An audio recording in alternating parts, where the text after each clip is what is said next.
Vena Melinda adalah satu dari sekian wanita yang harus mengubur dalam-dalam bayangan indah dalam rumah tangga yang nyatanya telah menggores luka. Tentu tak semua orang bisa bertahan di tengah kondisi serba luka sebagai korban kekerasan dalam rumah tangga. Apalagi masih teringat jelas bayang-bayang pilu di masa lalu. Adanya potret luka parah di bagian hidung yang bersimbah darah seakan menjadi bukti nyata betapa besarnya cekcok yang terjadi antara Vena dan Ferry Irawan saat berada di kamar hotel kawasan Kediri, Jawa Timur. Lantas apa sejatinya yang membuat Vena bisa bertahan begitu kuat? Bahkan ia bisa memiliki keberanian untuk membawa sang suami akhirnya berhadapan dengan pihak kepolisian untuk mempertanggungjawabkan perbuatannya. Mungkinkah tidak ada alasan lain selain bertahan demi ketiga buah hatinya? Saya bisa melaporkan setelah kejadian di Kediri karena pada saat itu berbeda KDRT-nya. Yaitu saya diangkat, didorong ke tempat tidur, ditindih, makanya lower body saya nggak bisa bergerak, kaki saya, kemudian tangan saya dipegang sama tangannya. Kemudian kan ini sini kan semua kan pembuluh darah halus kan. Urat ya, pembuluh darah halus. Itu kan ditekan pakai jidatnya. Ditekan di squeeze 1, 2, 3, 4. Jadi saya tuh ngerasa ini udah geser nih tulang ini. Makanya saya kesakit, saya bilang berhenti patah. Orang saya ngelihat langit-langit kamar hotelnya dari putih jadi udah ngeblur, sakit nih minta ampun. Baru setelah dilepas nggak taunya pembuluh darah yang pecah. Legasi saya kepada anak-anak saya adalah karena saya berani untuk paling nggak menyelamatkan diri. Karena kalau saya selamat berarti saya bisa membesarkan Fania, bisa mendidik Fania, bisa mendoakan Feral dan Atal. Tapi kalau saya mati konyol, siapa yang bisa bersaksi di pengadilan negeri? Siapa yang bisa bikin laporan kalau bukan saya sendiri? Wanita kuat dan tangguh. Inilah gambaran bagi sosok Vena Melinda saat ini.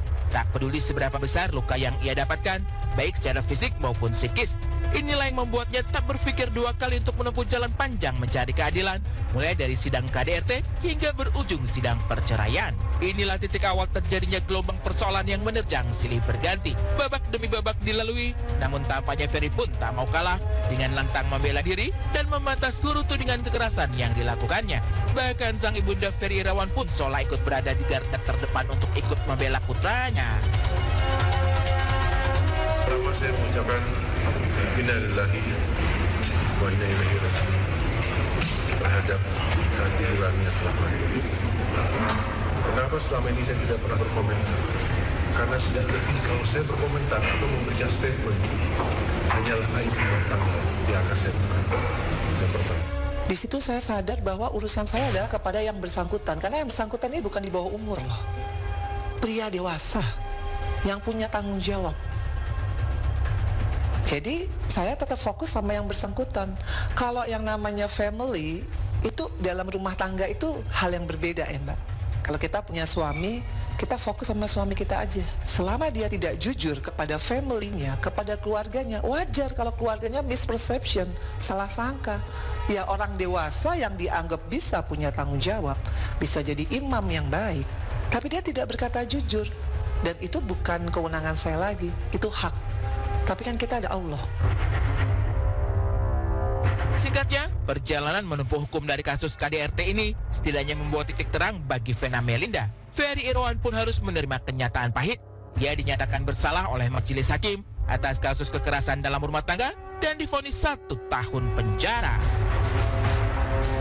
Inilah yang membuat ibunda dari Feral Bramasta itu perlahan mau berdamai dengan keadaan. Salah satunya saat Vena yang akhirnya mau menyerahkan barang-barang milik Ferry Irawan agar terhindar dari ancaman 4 tahun penjara yang sempat ingin dilayangkan padanya. Dengan disaksikan oleh kuasa hukum dan ibunda Ferry Irawan, setidaknya ada 101 barang yang diserah terimakan.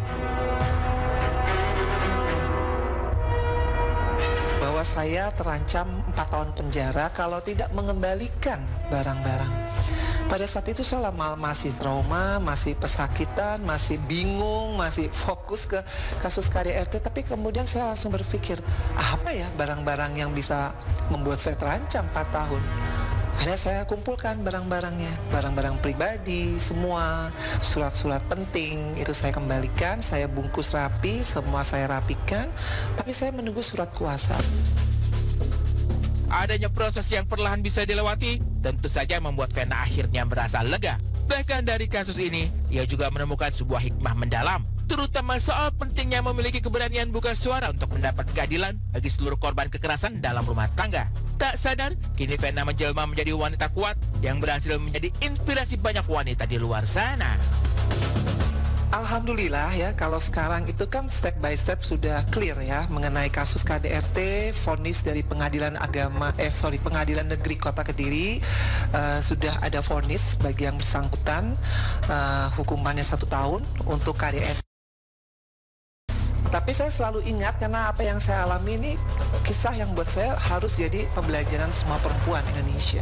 Artinya step by step ini harus mentalnya kuat dulu. Kalau nggak mental kuat ya mungkin udah pingsan dari kemarin.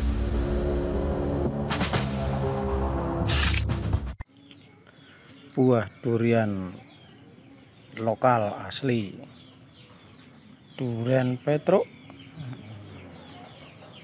Nih lagi berbuah ini. Nah, ini sudah ada yang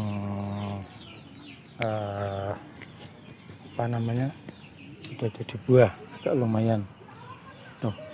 Nah, ini masih kecil, ini masih bisa gede lagi, segede buah nangka tuh bisa tuh. Noh, ini buah sudah langka ditemukan.